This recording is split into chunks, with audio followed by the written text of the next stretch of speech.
یہ ہندو اور مسلمانوں کا مسئلہ نہیں ہے، جو کہ ہم دیکھتے ہیں کہ سوشل میڈیا کے اندر بہت سارے لوگ اسے ہندو اور مسلمانوں کا مسئلہ یا الگ الگ ممالک کے اندر تقسیم ہونے کی بات کہہ رہے ہیں۔ یہ صحیح نہیں ہے۔ ہندو اور مسلمان اس ملک کے جتنے بھی شہری ہیں سب کے سب ہم امن پسند ہیں، اس ملک کے شہری ہیں۔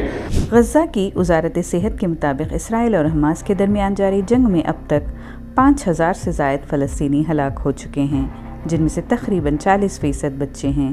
عالمی برادری ان مظالم کے خلاف بجا طور پر اپنے تحفظات کا اظہار بھی کر رہی ہے۔ جماعت اسلامی ہند کرناٹک کے زیر اہتمام ایک حالیہ پریس میٹ میں کمیونٹی کے رہنما اور ممتاز مقررین فلسطین اسرائیل کے مسئلے کو لے کر گفت و شنید کے لیے جمع ہوئے۔ اس میٹنگ میں جماعت اسلامی ہند کے صدر ڈاکٹر محمد سعد بیلگامی نے فوری جنگ بندی اور غزہ کے لوگوں کو انسانی امداد کی محفوظ ترسیل کی ضرورت پر بھی زور دیا۔ انہوں نے اس بات پر روشنی ڈالی کہ دیر پا امن کے لیے بہت ضروری ہے کہ تنازع کی بنیادی وجہ کو حل کیا جائے، اور یہ وجہ ہے اسرائیل کا کئی دہائیوں سے جاری فوجی قبضہ۔ اس تقریب کا مقصد جاری تشدد کے خلاف آوازوں کو متحد کرتے ہوئے اس اہم معاملے پر گہرائی سے بات چیت اور بصیرت کے لیے ایک پلیٹ فارم مہیا کرنا تھا۔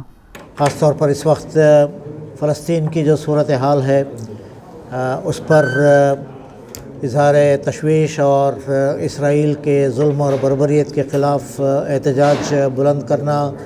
اور فلسطینیوں کے جو جائز حقوق ہیں ان کی بحالی کے لیے جدوجہد کرنا، اور اس وقت جو صورتحال بنی ہوئی ہے اس میں ایک وہاں کے عوام پر، خواتین پر، بچوں پر جو ناقابل بیان اس وقت ظلم ہو رہا ہے، ان ہاسٹیلیٹیز کو امیڈیٹ ختم کرنے، جنگ بندی کرنے، راحت کاری کے کاموں کو بڑے پیمانے پر اختیار کرنے اور آگے چل کر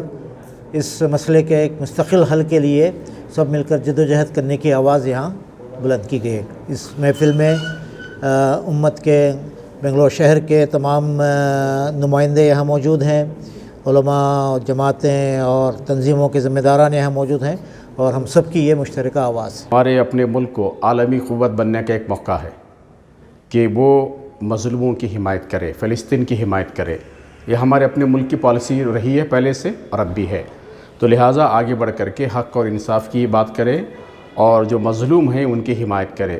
جو بھی ظلم اس وقت کر رہا ہے اور پوری دنیا جانتی ہے کہ ظلم کون کر رہا ہے، تو ایسے ظالم کا ہاتھ پکڑنے کے لیے ہمارے اپنے ملک کو آگے بڑھ کر کے اس طرح کے کام انجام دینا چاہیے۔ اور ہمیشہ سے ہمارے اپنے ملک کی جو پالیسی رہی ہے کہ وہ ظالموں کے خلاف اپنے آواز کو بلند کرنے کی، لہٰذا کوئی تفریق کیے بغیر سارے ملک کے عوام بھی ظالموں کے خلاف اپنی آواز کو بلند کرنے کی ضرورت ہے، اور پھر مظلوموں کے حمایت میں بات کرنے کی ضرورت ہے۔ ہم سب مل جل کر کے اس آواز کو بلند کرنا بہت بہتر ہوگا۔ ہمارے اپنے ملک کی یہ پالیسی بھی رہی ہے۔ رہی یہ بات کہ اس وقت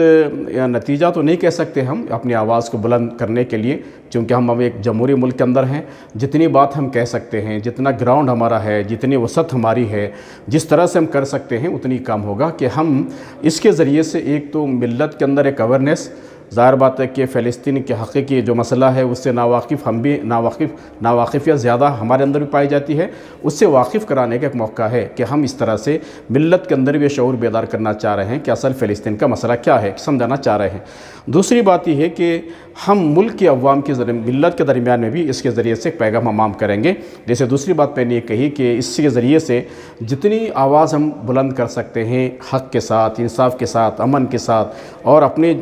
دائرے کے اندر رہتے ہوئے جو بات ہم کہنا چاہیں گے سمجھانے کے لیے، وہ اقدام ہم کر رہے ہیں، وہ کام ہم کر رہے ہیں۔ غیر مسلم بھائیوں سے بھی ملاقاتیں کرتے ہوئے ان کو بھی بات سمجھانے کی ہم کوشش کر رہے ہیں۔ خوشی اس بات پر ہے کہ ریاست کرناٹک کے اندر کئی ایسے غیر مسلم بھائی ہیں جو فلسطین کے حق میں لکھ رہے ہیں، مظلوموں کے حق میں بول رہے ہیں، اور اسرائیل کے خلاف اپنی آواز کو بلند کر رہے ہیں۔ اسی میسیج کو عام کرنے کے لیے آج اس طرح کی نشست ہم نے منعقد مسلسل جو ہے وہ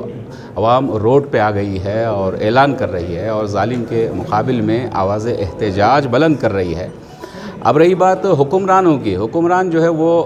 کبھی مصلحت کا شکار ہو جاتے ہیں، وہ کبھی اپنی کرسی کو بچانے کے چکر میں لگے رہتے ہیں۔ اس اعتبار سے یا تو بیانیے پر اکتفا کرتے ہیں، اعلامیہ جاری کر دیتے ہیں، یا زیادہ سے زیادہ زبانی طور پر وہ کسی کی مذمت یا کسی کی حمایت کا اعلان کر دیتے ہیں۔ یہ میں سمجھتا ہوں ایک مسلمان بلکہ ایک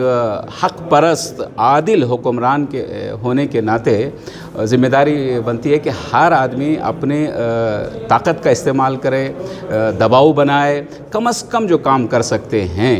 وہ یہ ہے کہ جنگ بندی کے لیے سب مل کر مسلسل لگاتار کوشش کریں، کسی طرح سے یہ جنگ بندی ہو جائے اور امن و امان قائم ہو جائے، اور اس کے بعد جو ہے وہ صلح و صفا کے کام آگے بڑھیں اور مل جل کر بیٹھ کر ایک بہترین نتیجہ رائے حل نکالا جائے۔